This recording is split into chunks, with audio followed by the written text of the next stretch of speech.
เมื่อนี้เป็นมื้อสันวันดีวันที่29 เมษายนเป็นวัน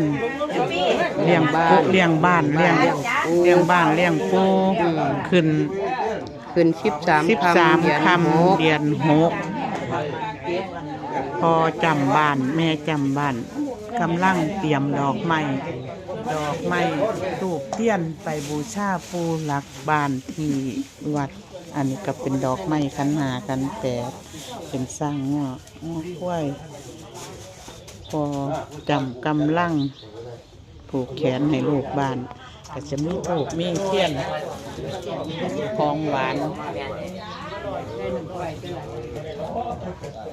ข้าวแดกง่าข้าวมงคลให้พี่ให้น้องได้กิน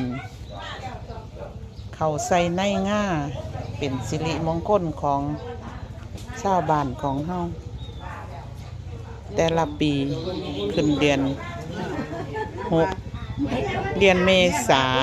ขึ้น13 ค่ำเดือน6จ้าเมื่อนี้เป็นมื้อ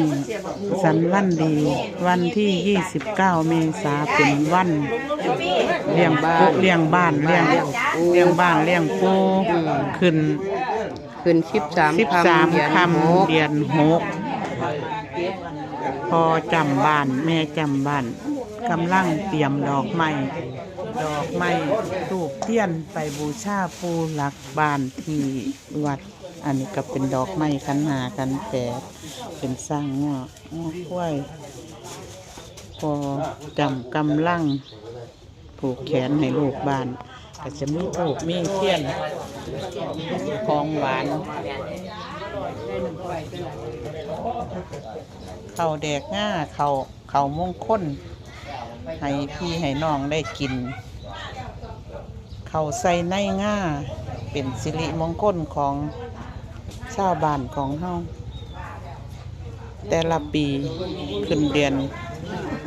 6เดือนเมษา